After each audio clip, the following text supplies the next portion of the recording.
우리 한국 사람들은 빨리빨리 문화에 익숙해져 있습니다. 빨리빨리. 아마 세계에서 첫 번째 될 걸요. 아마 늦으면 기다리지 못합니다. 무엇이든 빨라야 됩니다. 때문에 우리나라의 다른 나라에 비해서 인스턴트 식품이 참 많다 합니다. 인스턴트 식품도 몇 분 안에 완성이 돼야 됩니다. 오래 끌면 안 됩니다. 그리고 내년에 국회의원 선거 있지만 선거도 마감 시간에 동시에 이게 출구 조사를 보아야 직성이 풀립니다. 옛날처럼 오래 못 기다립니다. 복권도 즉석 복권을 끌어야 되든 안 되든 많이 풀립니다. 버스를 탈 때, 택시 탈 때 도착하면 타면 그냥 오기 전에 벌써 내려갑니다. 밑으로. 이게 뭐가 급합니다. 기다리지 못하는 겁니다. 자, 그런데 우리가 정말로 중요하고 소중한 것은 오랜 기다림을 통해서 얻을 수 있습니다. 금방 되지 않는 겁니다. 오랜 기다림 끝에 자기가 원하는 것을 얻었을 때 그 기쁨 이루 말할 수 없습니다. 그 기쁨은 행복은 기다려본 사람만이 경험할 수 있습니다. 여러분, 태어날 아기를 위해서 사모아 가족들은 10개월 동안 기다립니다. 그 기다림 아마 행복할 겁니다. 얼마나 행복해. 태어날 아기를 위해서. 그 태어날 아기를 위해서 사모아 가족들이 기다리는 그 모습을 마음을 그려낸 책까지 출간이 됐습니다. 한번 보여주시길 바랍니다. 한국 문학계의 한 획을 그은 박안서 작가가 쓴 아기 마중입니다. 이 책은 출간을 앞두고 이 박안서 이 작가분이 돌아갔었기 때문에 유작입니다. 아가 마중, 참 책 이름이 따뜻하지 않습니까, 여러분? 책을 펴면 이렇게 시작됩니다. 골목 속에 작은 집 새댁이 아기를 비했습니다. 처음으로 엄마가 되는 겁니다. 첫 아기 맞을 준비가 대단합니다. 라는 문장으로 시작되는 이 책은 아가 마중은 곧 태어날 아기를 행복하게 기다리는 산모와 가족들의 마음을 잔잔하게 그려냈습니다. 이렇듯 세상에는 행복한 기다림이 참 많습니다. 여러분, 오늘 읽은 본문은 세상에서 그 어떤 행복한 기다림과 비교할 수 없는 가장 행복한 기다림이 무엇인지 우리에게 알려주고 있습니다. 그것이 무엇인지 함께 알아보겠습니다. 누가복음 15장 예수님께서 말씀하신 비유입니다. 참 유명합니다. 중요합니다. 너무나 중요합니다, 이 본문이. 그런데 여러분, 이 비유를 제대로 알기 위해서는 누가복음 15장 1절 2절을 꼭 보아야만 합니다. 우리 한번 볼까요? 모든 세리와 죄인들이 말씀을 들으러 가까이 나오니 바리새인과 서기관들이 수군거리이르되 이 사람이 죄를 영접하고 음식을 같이 먹는다 하더라. 자, 세리와 죄인들이 예수님 가까이 나옵니다. 이때 바리새인과 서기관들이 수군거리며 예수님을 비난합니다. 왜 비난합니까, 여러분? 예수님의 세리와 죄인들을 영접하고 그들과 함께 음식을 함께 먹었기 때문입니다. 아니, 이게 왜 비난의 이유가 됩니까, 여러분? 바리새인과 서기관들은 이 세리와 죄인들을 사람 취급 안 했습니다. 절대로 저 사람 구원받을 수 없다. 만약에 세리와 죄인들이 천국 간다면 우리는 천국에 안 가겠다. 그런 만큼 싫어합니다. 저 사람은 죄인이다. 도저히 상종해서는 안 될 사람이 세리와 죄인들을 합니다. 그런데 예수님은 그런 사람과 함께 지금 뭘 하고 있습니까? 식사를 하고 있습니다. 바리새인과 서기관들을 상종해서는 안 된다고 여겼던 그 사람 예수님이 어울렸었고 함께 식사하고 있으니까 그들이 예수님을 비난하는 겁니다. 바리새인과 서기관들이 수군거리고 비난하는 것을 아신 예수님은 세 가지 비유를 댔습니다. 하나님의 마음을 좀 알아라는 겁니다. 그것이 그 유명한 이른 양을 찾은 목자의 비유, 이른 들어감을 찾은 여인의 비유, 이른 아들을 되찾은 아버지 비유입니다. 이 비유 참 유명합니다. 이 비유에는 집 나간 둘째 아들이 나오고요, 첫째 아들이 나오고 아버지가 나옵니다. 저는 오늘 아버지에 대해서 초점을 맞춰 설교하고자 합니다. 자, 먼저 11절 봅니다. 또 이르시되 어떤 사람에게 두 아들이 있는데 어떤 사람이 두 아들이 있습니다. 근데 오늘날 둘째 아들이 아버지에게 와서 이상한 소리를 하는 겁니다. 무슨 소리 하는지 한번 들어볼까요, 여러분? 12절을 봅니다. 그 둘째가 아버지에게 말하되 아버지여 재산 중에서 내게 도를 분깃을 내게 주소서 하는지라. 아버지가 그 삶을 각각 나누어 주었더니 뭘 요구합니까 여러분? 재산을 미리 달라는 겁니다. 재산은 여러분 언제 줍니까? 죽기 직전에 보통 줍니다. 하기서 요새 우리나라 사람은 미리 주면 재산은 안 된다 하더요. 자식을 위해서 그런 게 있습니다. 하여튼 여기에 아버지가 살아 계시는데 살아있는데 유산을 달라는 것은 어떻게 보면 아버지 빨리 죽으라는 그 이야기 똑같습니다. 얼마나 속상할까요 여러분? 한번 성경에는 기록되지 않았지만 둘째 아들이 아버지에게 날마다 찾아 계속 때렸었을 겁니다. 아버지의 재산 기가 닦고도 이야기했을 겁니다. 아버지는 하늘 수 없이 재산을 떼줍니다. 이스라엘 보면은 장자에게는 재산 3분의 1을 주도록 되어 있고 둘째 아들은 3분의 1을 주도록 되어 있습니다. 재산을 떼줍니다.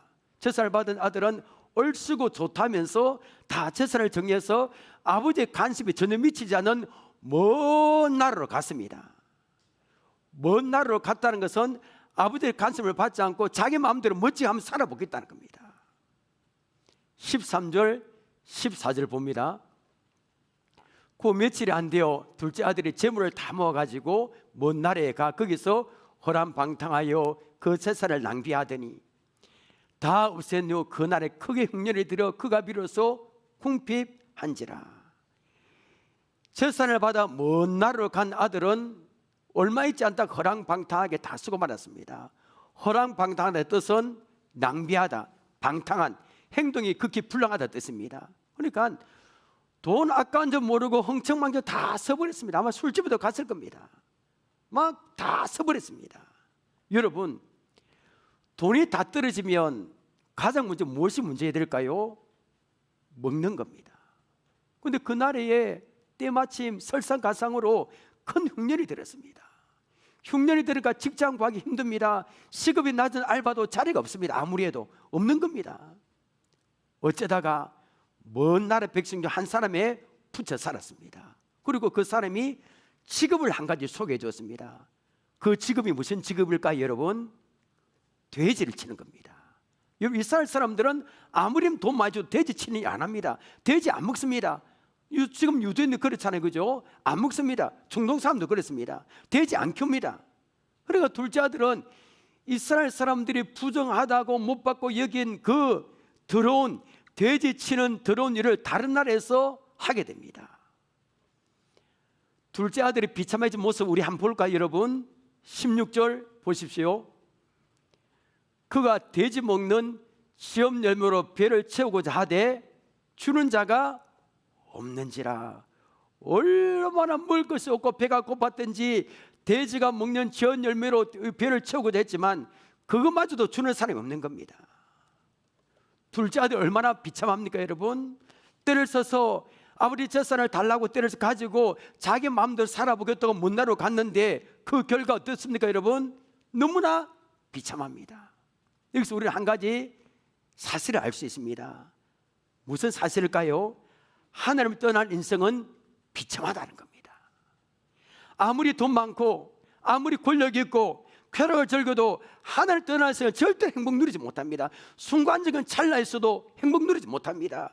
한평생을 땀 흘리고 수고하고 아동바동 살고 그 무언가를 얻기 위해 살아도 하나님을 떠난 사람은 허랑방탕 인생을 살 수밖에 없습니다. 세상에는 둘째 아들과 같은 사람 참 많은 것 같습니다. 둘째 아들처럼 하나님의 지배를 받지 않고 자기 하고 싶은 분들은 너무나 많습니다. 여러분 가족 중에서 이런 사람 없습니까? 교회 가자 하면 얽매기 싫대해서 안 갑니다. 그렇게 교회 가자 해도 주일에 놀러 가지 못하고 교회 가야 하고 술을 마시지 못하고 물 하지 마라 이렇게 많으니까 싫다고 합니다. 자기 마음대로 살아보겠다 합니다. 여러분 그런데 하늘을 떠난 인생은 비참합니다. 여러분 하나님의 형상대로 지음받은 인간은 하나님 안에 있을 때 진정한 행복을 누릴 수 있음을 믿으시기를 바랍니다. 주 안에 있어야 됩니다. 주 안에.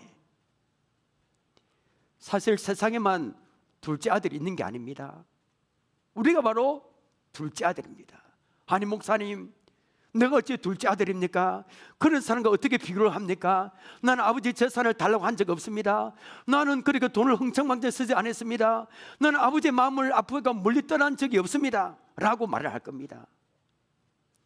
둘째 아들이 아무런 관계가 없다 하면 문제가 있습니다. 둘째 아들의 과거의 우리의 모습이지 않습니까 여러분?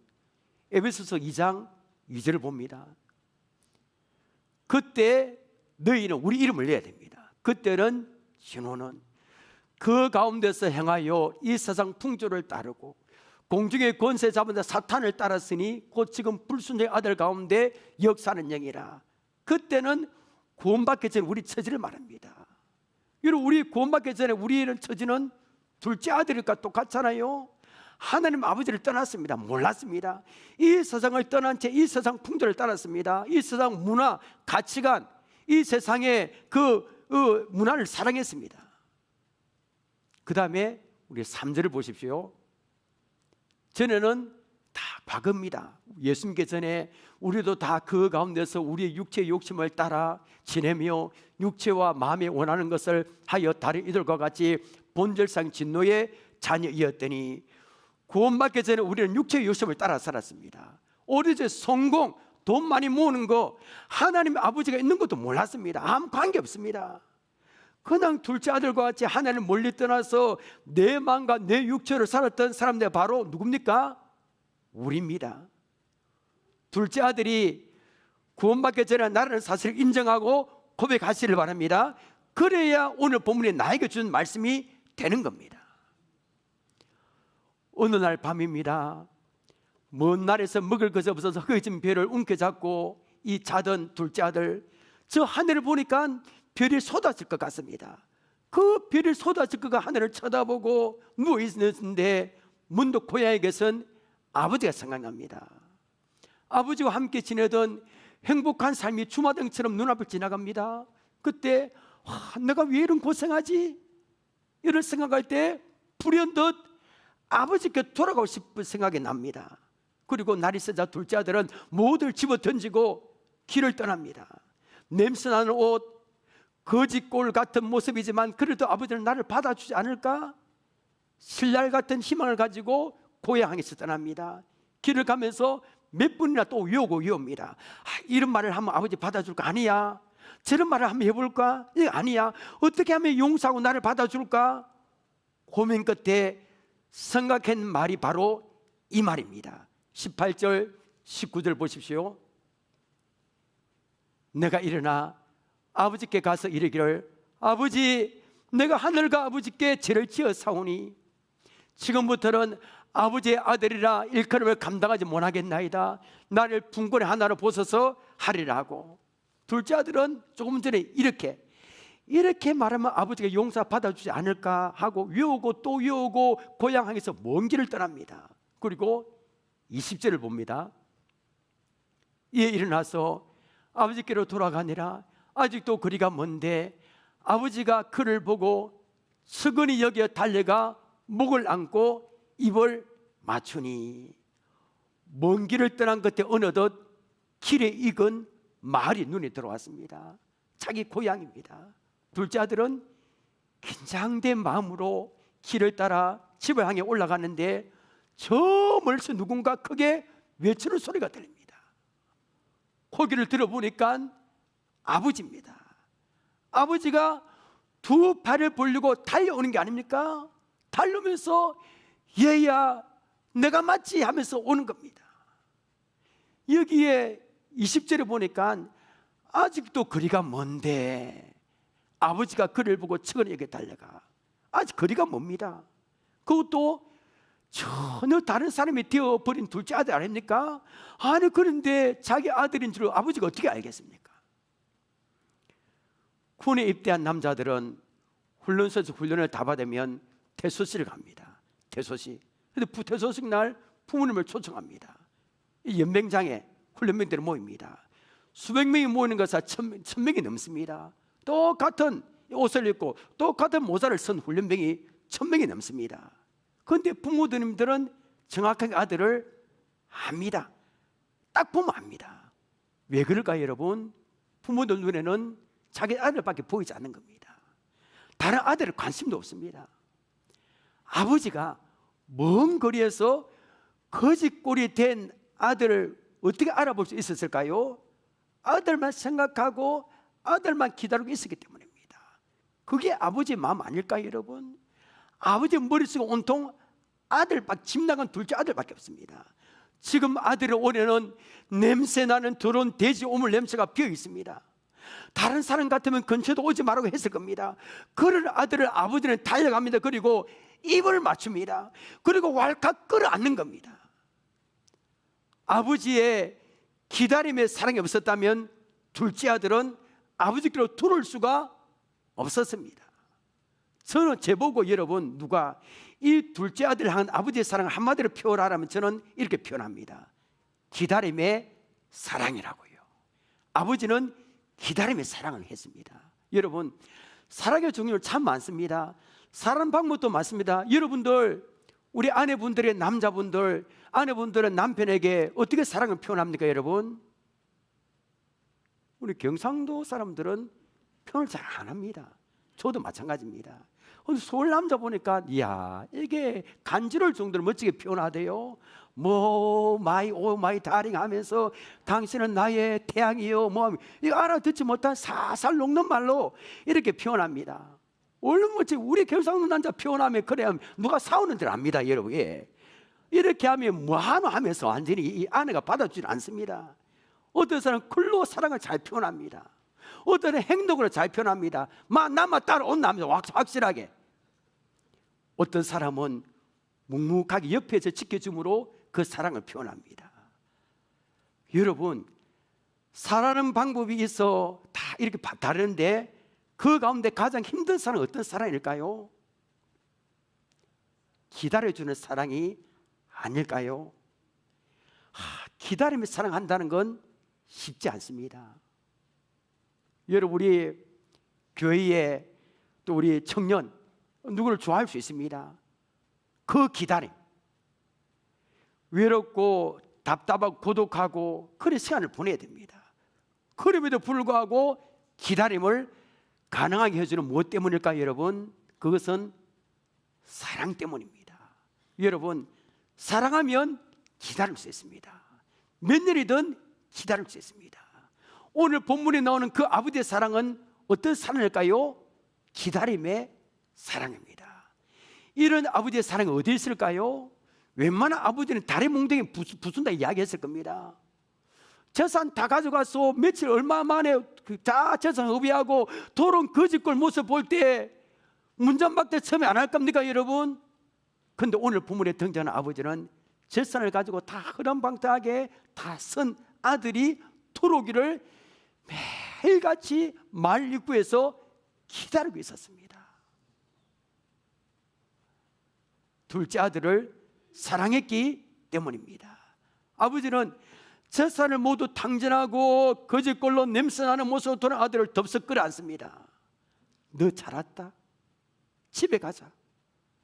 등을 두들기고 볼을 비빕니다. 자, 이때 아들은 길을 걸으면서 마음속으로 외웠던 그 말을 드디어 합니다. 21절을 봅니다. 아들이 이래, 아버지, 제가 지금 볼을 비비면서 그걸 안고 이런 말을 하는 겁니다. 아버지, 내가 하늘과 아버지께 죄를 지었사오니 지금부터는 아버지의 아들이라 일컬음을 감당하지 못하겠나이다 하나 아버지 자격 없습니다. 이렇게 합니다. 그때 아버지는 아들이 입을 막습니다. 됐다, 그럼 안 해도 된다, 집으로 가자 나하고. 아버지는 아들을 데리고 집으로 갑니다. 그리고 종들을 불러서 이렇게 이야기합니다. 22절부터 24절까지 봅니다. 아버지는 종들에게 이르되 제일 좋은 옷을 내어다가 입히고 손에 가락지를 끼우고 발에 신을 신기라. 그리고 살찐 송아지를 끌어다가 잡으라. 우리가 먹고 즐기자. 이 내 아들은 죽었다가 다시 살아났으며 내가 이럴 때가 다시 오르노라 하니 그들이 즐거워하더라. 여러분, 이런 아들을 되찾은 아버지의 뜨거운 마음이 느껴집니까, 여러분?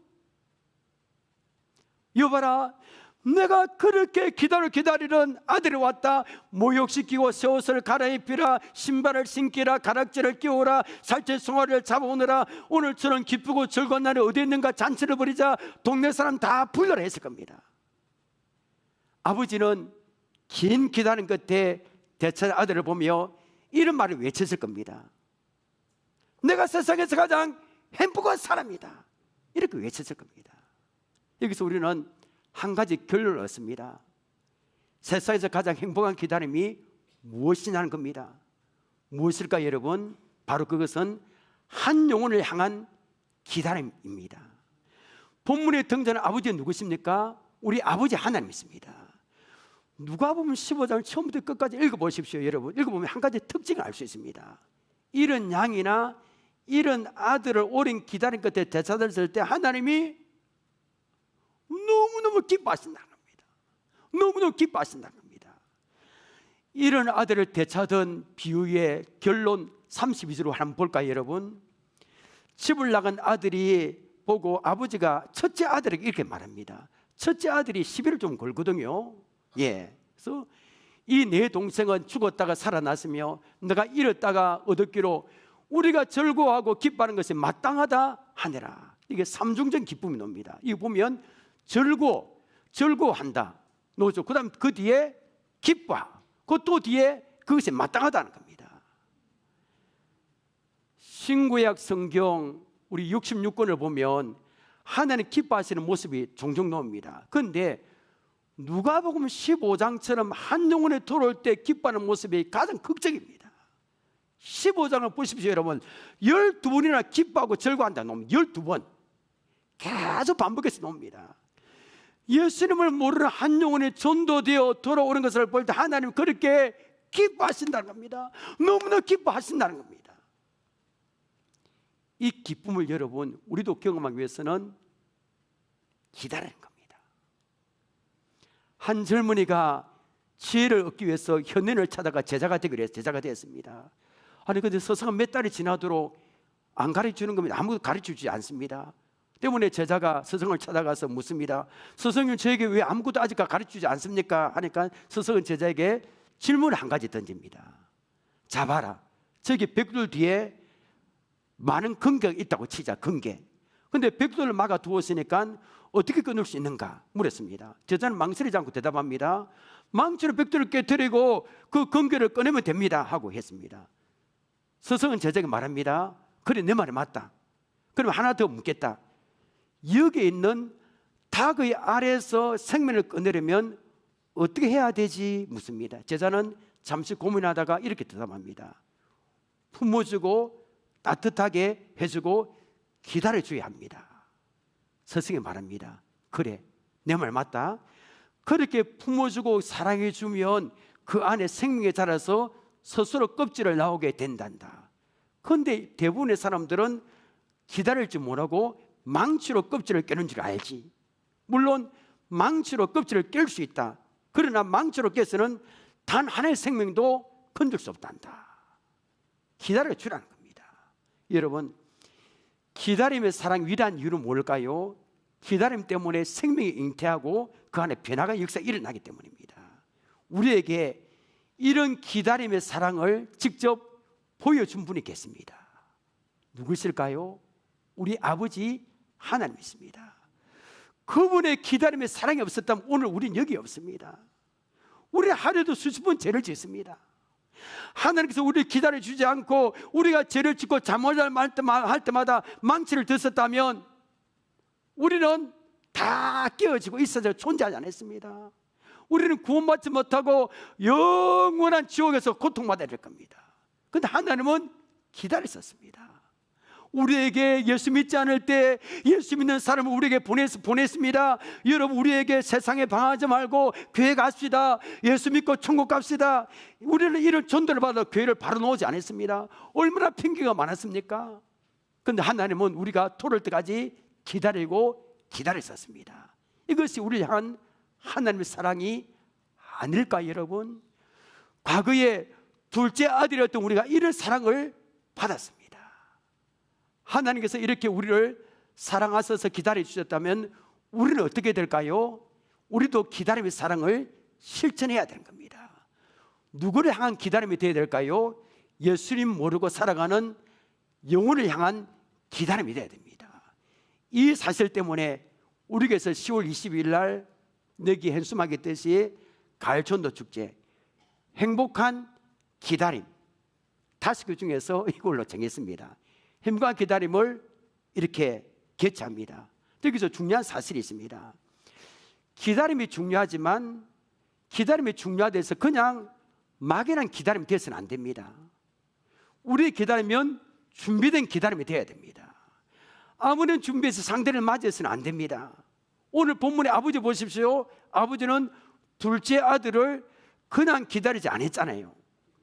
아들에게 입힐 가장 좋은 옷을 준비했습니다. 신발을 준비했습니다. 손에 끼워줄 가락지를 준비했습니다. 살찔 송아지 다 준비했습니다. 아버지는 기다리는 아들이 왔을 때 그 아들을 위해서 준비한 모든 것을 아들을 내놓고 잔치를 벌입니다. 여러분, 우리의 기다림은 준비된 기다림이 되어야 됩니다. 그래야 행복한 기다림이 될 수가 있습니다. 10월 20일 가을 전도 축제, 가을 전도 축제가 행복한 기다림이 되기 위해서는 무엇을 준비해야 될까요, 여러분? 3가지가 있습니다. 첫째입니다. 첫째, 뭘 준비해? 자, 우리 읽어봅시다. 시작. 너가 기다려야 할 전도 대상자를 정해야 됩니다. 목표가 있어야 기다릴 수 있습니다. 아버지는 집을 나간 누구를 기다렸습니까? 둘째 아들, 딱 목표가 있습니다. 여러분이 기다려야 할 둘째 아들은 누굽니까? 우리가 기다려야 할 둘째 아들도 우리 주위에 너무 많습니다. 자, 볼까요? 첫 번째, 가장 먼저 우리 가족 중에 있습니다. 예수님 모르고 믿지 않는 남편, 아내, 부모님, 자녀. 목사님 해봤는데요, 안 되던데. 그래도 이번에 또 해보는 겁니다. 우리는 사랑한다고 하면서 기다려주지 않을 때가 많았습니다. 여러분들은 사랑 가족들을 얼마나 기다려 주었습니까? 남편을 얼마나 기다려 주었습니까? 아내를 얼마나 기다려 주었습니까? 자녀를 얼마나 기다려 주었습니까, 여러분? 그리고 믿다가 낙심한 영혼들입니다. 우리 주위를 보면 교회를 다니다가 여러 가지 이유로 방황하는 사람이 너무나 많습니다.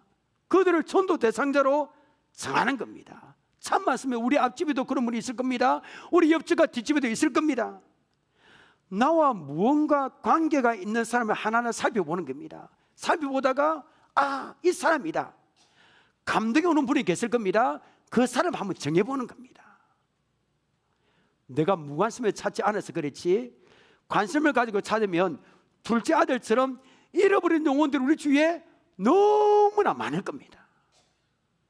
둘째, 10월 20일 전도 축제가 행복한 기다림 되기 위해서는 두 번째로 무엇을 준비해야 될까요? 같이 읽습니다. 시작. 전도 대상자가 10월 20일 우리에게 올 수 있도록 수고를 해야 됩니다. 맞죠? 전도 대상을 정해놓기만 하고 아무것도 안 하면 안 됩니다. 누가복음 15장 8절에 이런 드라크마를 찾아 여자의 피곤합니다. 자, 이런 드라크 동전을 잃어버릴 때 여자가 어떻게 합니까? 등불을 밝힙니다. 집을 다 씁니다. 문지를 마시고 찾아내기까지 부지런히 찾습니다. 얼마나 잃어버린 드라크마를 찾기 위해서 온갖 수고를 아끼지 않았습니다. 우리도 전도대사를 정했다면 찾아가는 겁니다. 맛있는 걸 사주고요, 복음을 전하는 겁니다. 10월 20일 부산시민교회 꼭 오라고 말입니다. 한두 번 복음을 전해서 안 되더라도 포기하지 마시기 바랍니다. 기다리시기를 바랍니다, 여러분. 마지막 세 번째, 행복한 기다림 되기 위해서 뭘 준비해야 될까요? 전도 대찬을 위해서 뭐 해야 됩니까, 여러분? 기도하는 겁니다. 기도는 우리 힘으로 할 수 없는 일을 하게 하는 힘이 있습니다. 기독교 2000년 역사 중에서 가장 위대한 신학자 5명을 꼽으라면 어거스틴을 빼놓을 수 없습니다. 어거스틴은 사도 바울 이후에 가장 위대한 신학자입니다. 대단한 그의 교사적 공과 신학적 영향은 전무후무합니다. 그렇게 유명합니다. 여러분, 이렇게 어거스틴이 위대해진 것은 누구 기도 때문일까요? 어머니 모니카 기도 덕분입니다. 이게 이 어거스틴이 참 여자하고 동거도 하고 육체적 향락에 빠졌고 세속적인 사기와 이단에 빠졌습니다. 만이교에. 그런데 어머니는 30년 넘는 기간에 눈물 흘리며 아들 위해서 기도했습니다. 여러분 30년 이상 기도한 분 계십니까 여러분? 30년 동안 기도했습니다. 결국 어거스틴은 다시 돌아왔습니다. 그리고 역사의 길이 남는 위대한 인물이 되었습니다. 우리는 막연한 기다림이 아니라 기도하며 기다려야 되는 줄 믿으시길 바랍니다. 말씀 맺겠습니다. 세상에서 가장 행복한 기다림은 무슨 기다림일까요 여러분? 바로 하나님 곁을 떠난 한 영혼을 향한 기다림입니다. 하나님 세상에서 방황하며 지내는 둘째 아들이었던 우리를 사랑하셔서 기다려 주셨고 구원해 주셨습니다. 이런 사랑을 받은 우리는 어떻게 될까요? 우리도 이 사랑을 실천하는 겁니다. 그것 때문에 10월 22일 날 가을 전도 축제 행복한 기다림을 개최합니다. 우리 기다리면 준비된 기다림이 되어야 됩니다.